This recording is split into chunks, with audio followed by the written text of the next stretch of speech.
পেয়ে গেছি বন্ধুরা, পেয়ে গেছি। খুব দারুণ খবর।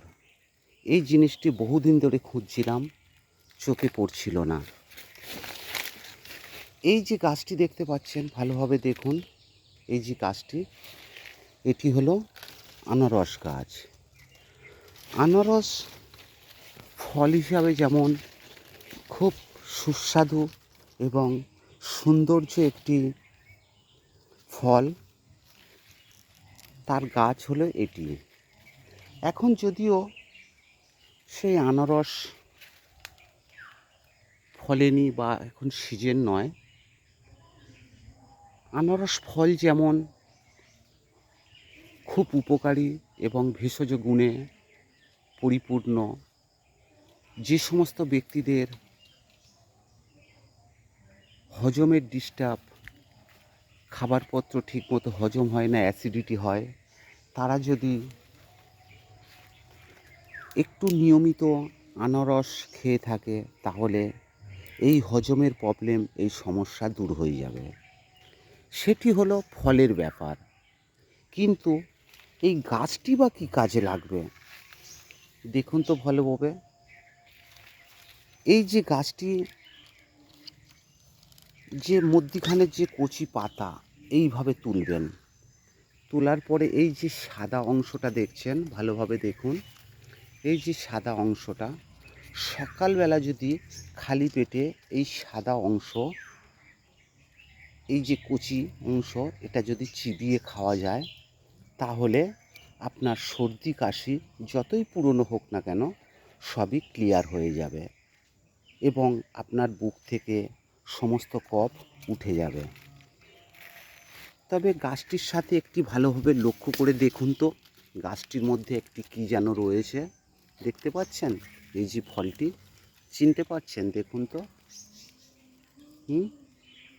দেখুন, এটি হলো জলপাই। এখন প্রশ্ন হচ্ছে, এই জলপাইটি এখানে এলো কোথা থেকে? নিশ্চয়ই পাখি কিংবা বাদুড়ে নিয়ে এসে ফেলেছে। ফেলার পরে এই ফলটি এই আনারস গাছের মধ্যে আটকে রয়ে গেছে। এই ফলটি আবার নিচে পড়ে এখান থেকে এই জলপাই গাছের জন্ম নেবে। অতএব ফলটি নষ্ট করে লাভ নেই, এখানেই রেখে দেওয়া যাক, যাতে পরবর্তীকালে ওখান থেকে একটি ওই জলপাই গাছের জন্ম হয়। তবে বন্ধুরা দেখছেন, আনারস গাছ যারা দেখেননি অবশ্যই ভালোভাবে দেখুন এবং ভিডিওটি যদি ভালো লাগে কমেন্টে অবশ্যই জানাবেন। এই গাছের আরও অনেক ভেষজ গুণাগুণ আছে, বিশদে জানতে পেজটি ফলো করবেন, লাইক করবেন এবং বন্ধুবান্ধব আত্মীয় স্বজনদেরকে শেয়ার করবেন। অবশ্যই করে শেয়ার করবেন, কারণ কোন মানুষ কখন কী কাজে কী প্রয়োজনে লাগে তার কোনো ঠিক নেই।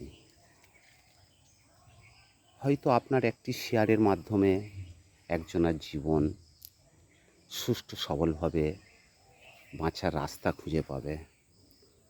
সেই হিসাবে বলছি বন্ধুরা, এটি শেয়ার করতে ভুলবেন না। আর পারলে যদি আপনার পরিবারে, আপনার কিংবা আপনার পরিবারে কারোর সর্দি কাশি শ্বাসকষ্টে ভোগেন, তাহলে অবশ্যই এই জিনিসটি একটিবার ফলো করবেন। এই আনারস গাছের কচি পাতা এইভাবে তুলবেন, তুলে এর যে সাদা অংশটা আছে দেখতে পাচ্ছেন, এই যে সাদা অংশটা, এটা খেতেও খুব টেস্টি। অবশ্যই এটি খাবেন সকালবেলা খালি পেটে। দিনে 2 থেকে 3টি পাতা খাবেন এই কচি অংশ। 1 সপ্তাহ খেয়ে দেখুন, আপনার শ্বাসকষ্ট বা সর্দি কাশি কফ জমে থাকা সবই ক্লিয়ার হয়ে যাবে। আশা করি সবাই ভালো থাকবেন, সুস্থ থাকবেন এবং পেজটিকে ফলো করবেন।